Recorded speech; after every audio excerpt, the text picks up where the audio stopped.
Olá, meu nome é Lara Cury e o tema do meu projeto de iniciação científica é a influência da obesidade na arquitetura pancreática de camundongos alimentados com dieta hiperlipídica.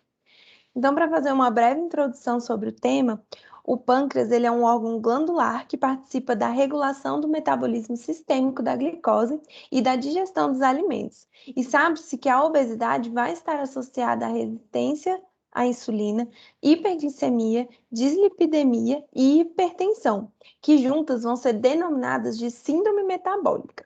Esses distúrbios metabólicos, eles aumentam o risco de desenvolvimento de patologias importantes como a diabetes e doenças cardiovasculares, que contribuem para altas taxas de mortalidade e morbidade.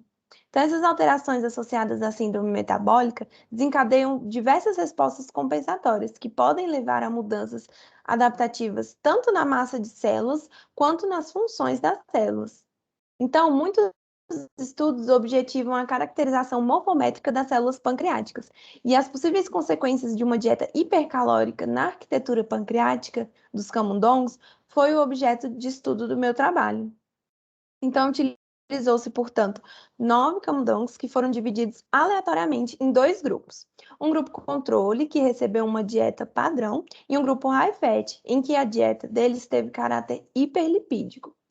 Então, foram preparadas lâminas com cortes histológicos do pâncreas dos animais e a análise histológica morfométrica incluiu a mensuração dos diâmetros maior e menor das ilhotas pancreáticas, sendo que o diâmetro menor era perpendicular ao diâmetro maior. E uma alteração desses diâmetros poderia indicar uma alteração da massa de células. A estatística foi realizada e os dados foram testados quanto à normalidade pelo teste de Shapiro-Wilk. O pós-teste utilizado foi o pós-teste de Mann-Whitney, sendo o valor de P menor que 0,05 considerado como estatisticamente significativo.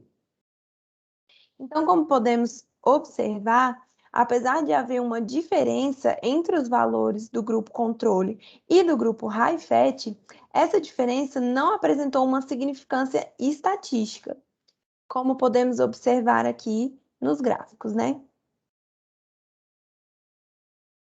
Então, essas alterações de morfologia e função podem causar grandes impactos metabólicos, porque as ilhotas pancreáticas são dinâmicas e reativas às mudanças na demanda secretora, e as mudanças metabólicas serão refletidas por mudanças na estrutura das ilhotas.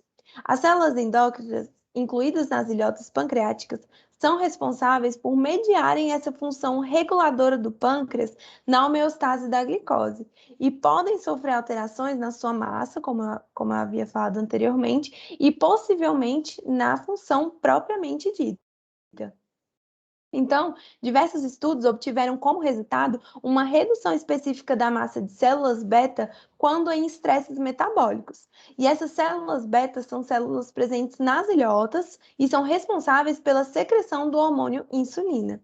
Então, supõe-se que o processo de déficit de células beta na diabetes tipo 2 envolve uma diminuição na formação de novas células beta ou ainda um aumento da perda dessas células, seja essa perda por apoptose, por uma transdiferenciação de células beta em células alfa, ou ainda uma desdiferenciação das células beta para suas células progenitoras.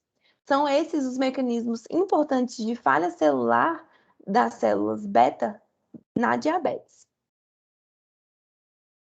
Como conclusão, não havendo então uma diferença significativa entre os diâmetros dos dois grupos, o grupo controle e o grupo alimentado com uma dieta hiperlipídica, pode ser sugerido que o estado de hipernutrição fornecido não foi suficiente para causar um estresse metabólico e, portanto, alterar a massa das células. Ou que ainda as células presentes nas ilhotas pancreáticas passaram por uma desdiferenciação ou uma transdiferenciação celular, não alterando a arquitetura pancreática em si.